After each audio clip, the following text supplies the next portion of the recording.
All right. Okay. Good morning again.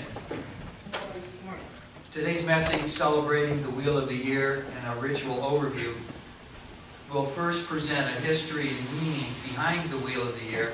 We thank Frank again for bringing us an actual wheel. I love show and tell. And then discuss a little bit some of the aspects of ritual. That in itself would be a very long message.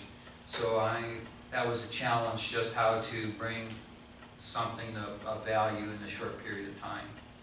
So as a congregation, as you all know, we have celebrated the 4 of 8 Sabbaths this last year. You look at the Wheel of the Year handout that I brought today. We've observed the 4 solar festivals already, and we have summer solstice coming up next month. So we were going to be starting the wheel again as far as the celebration. And I'm planning on having it outside. So I'll talk with Glenn, and possibly we can start over here and maybe go out to the park. It would be very appropriate to have summer solstice outside, surrounded by Mother Earth and Grandfather Sky. So in natural magic and earth-based religions, the seasons and cycles of nature show that life is a never-ending journey of birth and growth and death and rebirth. This journey is presented by the Wheel of the Year, which is divided into the 8 festivals or Sabbaths. Sabbath is normally associated with a Wiccan holiday. From one source, the origin of the word Sabbath comes from a French word, means to joyfully celebrate. Unlike human-made holidays, the Sabbaths are naturally occurring events. The Sabbaths mark actual events in nature. And people have marked these events of nature since the megalithic times. The boulders of Stonehenge, who we all know so well, form alignments with both the spring and autumn equinox and the winter and summer solstice. Such indicators of nature also existed in ancient cultures in China, Egypt. I got my Egyptian tie on today. It's about as pagan of a tie as I have. In Peru, nature-based that is. 4 of the Sabbaths are solar festivals. Those are the solstice and equinox. While the other 4 are Celtic in origin. Celebrating the Sabbaths is a chance to sharpen our awareness of the changing seasons and to fall into harmony with the rhythms of nature. Any one of these festivals can be treated as a time for endings and beginnings as we move from one cycle to the next. Part of the meaning and symbolism behind the 8 Sabbaths involve the sun and the moon, as they represent the polarities of light and dark, of yang and yin. When one is at the height of its power, the other is at its nadir, and vice versa. And so the universe is held in a state of dynamic tension. The solstices and equinoxes are key moments in the solar cycle, while the other Sabbaths or festivals are more linked with agricultural and human relationships to the natural world. In Wicca, the year is seen as a wheel that keeps turning. As it has completed a rotation, it keeps going and turns around again and again. The Lord and Lady, as manifestations of the All, play a major part in this continuous cycle. In Wicca, Samhain is considered the new year and beginning of the cycle. We'll discuss the 8 Sabbaths here in a little bit. Some traditions quarter the year into the greater and lesser Sabbaths. The lesser or minor Sabbaths, which sometimes are called the fire festivals, which I mentioned, occur at the quarters of the year. You see that with the handout. They include the vernal and spring equinox, once again, the fall and autumn equinox, and the summer and winter solstice. And of course, these are the ones that we've celebrated already a full year. The greater or major Sabbaths, Samhain, Beltane, Imbolc, Lughnasadh, occur at the cross quarters, the midpoints between the solstice and the equinox.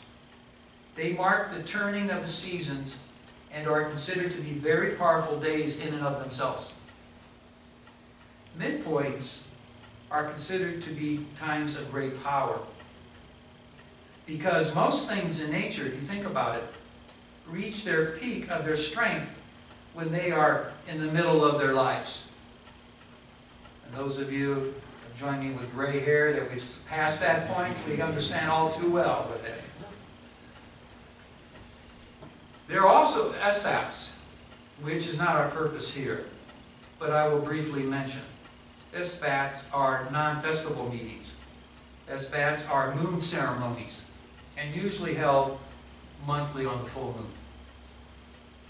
Both Sabbaths and SBATs have one thing in common. They are held within a magic circle, which is ritually set up or cast at the beginning and ritually closed at the end and vanished at the end, which is what we've been doing. Now, a brief overview on the 8th, starting with the winter solstice, or Yule. Midwinter solstice, or Yule, is the shortest day of the year when the sun is at its lowest point. Night overshadows day and the moon's power is at its height. The sun is once again reborn. From this point, the sun will begin its ascent through the skies, the hours of darkness will decrease, and new life will return to the earth. Traditional Yule customs, including putting the holly wreath, which symbolizes the wheel of the year. I always love learning something new when I'm preparing a message. That I somehow missed in my 8 resources that I pulled this together. So that was an eye-opener for me. Also, gift-giving, Yule log, mistletoe, pine tree with lights. Sound familiar? Yes, Christianity has borrowed much for its Christmas. Imbolc, or Candlemas. The Celtic word means, I'll probably mispronounce this, E-W-E, ewe's milk. And this festival heralds the beginning of new life. The first green shoots appear. The sun's strength is slowly increasing as the days grow longer. It is traditional to light candles to celebrate the return of the sun, hence Candlemas. This is a good time for spring cleaning your temple, throwing out any lingering mental, physical, and emotional baggage. Next is spring equinox. Day and night are now equal, and the sun is getting stronger as the hours of daylight increase. Fertility returns to the land as the life forces gather strength and the sap rises. Now is a good time to symbolically plant the new seeds of your life. Remember, we had that in our ritual. To make plans and lay the foundations for the future.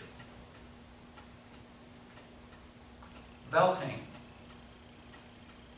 The name for this festival of lights comes from the Celtic word meaning bright fire. It heralds the first day of summer and traditionally marked by bonfires to symbolize the strength of the rising sun. May Day festivals. We've probably all heard of those. Maypole dancing. And other fertility rites are some customs. This is a good time to take part in creative projects, to socialize and have fun. Summer solstice, which will be here next month. The sun's power is at its strongest at midsummer, and crops and fruits ripen. The longest day is celebrated. At this time, the mystical marriage between earth and heaven is celebrated as the god and goddess make love. It is a good time to be dynamic and active. Use magic to help with material matters, such as jobs or money, or for fulfilling relationships. Next is Lammas. Traditionally, Lammas was a time when the first grain was baked into bread.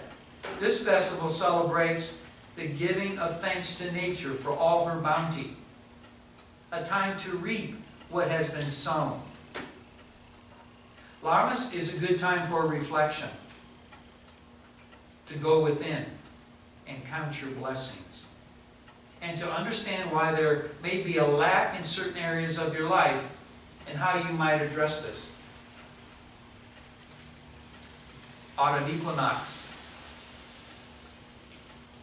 Once again, day and night are of equal length, but now the sun's power is diminishing, giving way to the power of the moon. It is customary at this time to gather orchard fruits and later harvests, celebrating nature's goodness. Yet being aware the cold and dark months are ahead. This is a good time to prune your life of non-essentials, gather your energies, and turn your attention inward. And last but not least, Samhain, or Halloween, also known as the Witch's New Year, marks the end of summer and the start of winter. It is a time when the veil between the past, present, and future is thin and possible to see beyond and commune with one's loved ones who have gone before us. In Christianity, Samhain became the feast of all saints, commemorating the deceased heroes of the church. Samhain is a good time for divination, such as with tarot cards or the runes, I Ching, or other forms, and seeking guidance for the coming season. It is a good time to look back over the past and see how it shaped the present, and see what is holding you back so you can move forward. So the celebration of the 8 Sabbaths in the Wheel of the Year is done so in context of ritual. So what is ritual? Ritual, in a broad sense, is a form of religious or magical ceremony, usually following a traditional structure. In all rituals, the crucial point is to do things in the proper order and the proper way, usually prescribed by custom or tradition. Rituals made up of things said and things done. Those of you brought up Catholic or Orthodox or Jewish or of the more liturgical Protestant faiths, such as Episcopalian, know about ritual, right? A lot of ritual in those religions. And with much less fanfare, so to speak, our traditional church service from week to week is full of ritual, of our traditions that we have brought to this place. We can divide ritual into 3 parts. This is kind of going into deep. Separation, transition, and incorporation. The first involves separation, withdraw from the world. In transition, one is between the worlds. You'll often hear that in some of our rituals when we feel that we're in between worlds.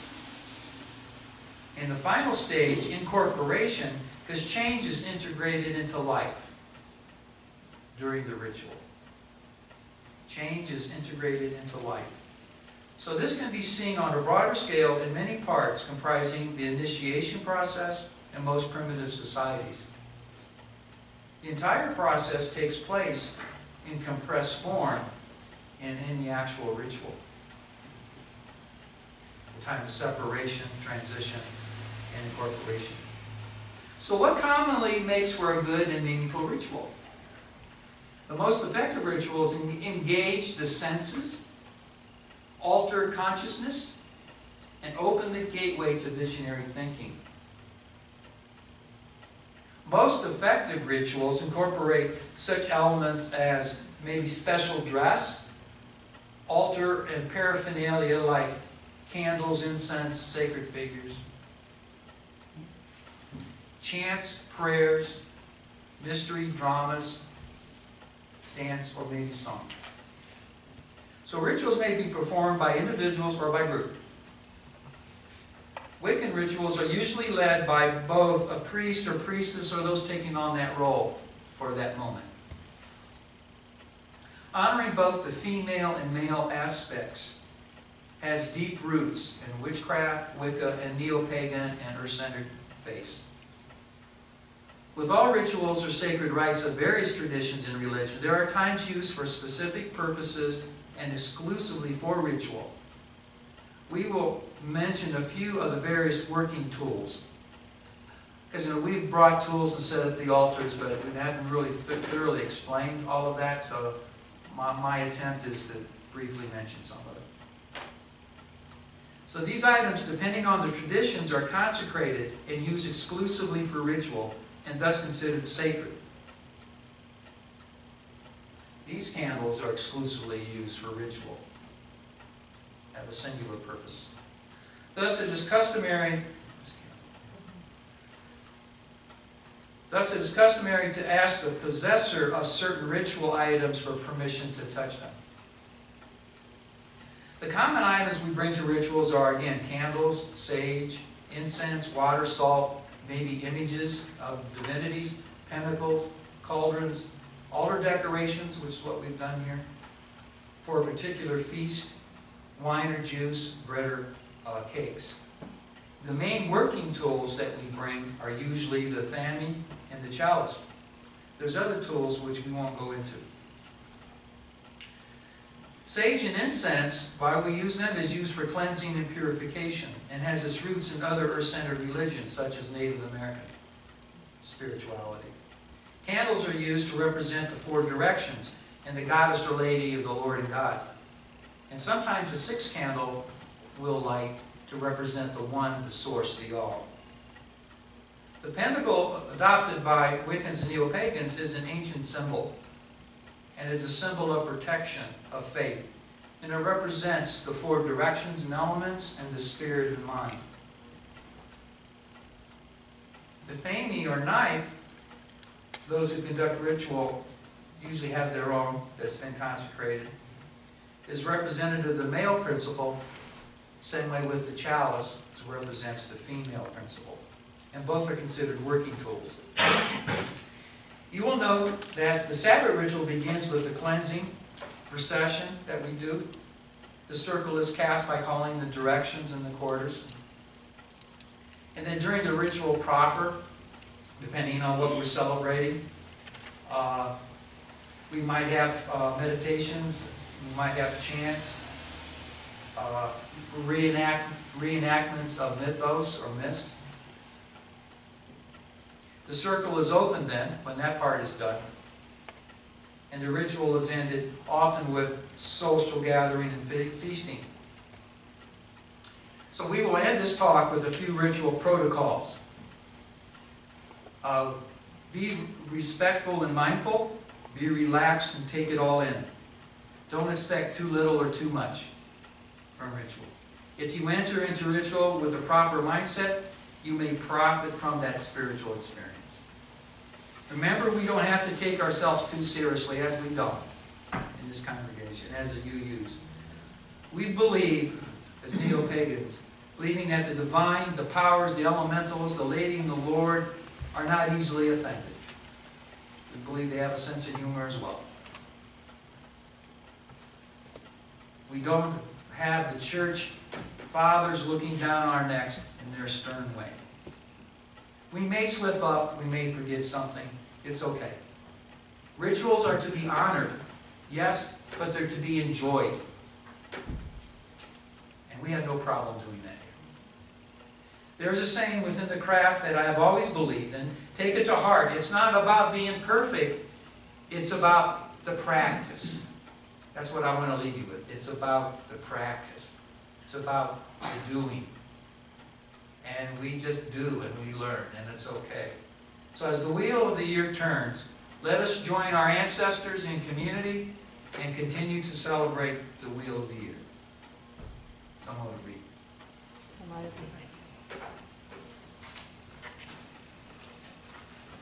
Well, I may join in the closing words.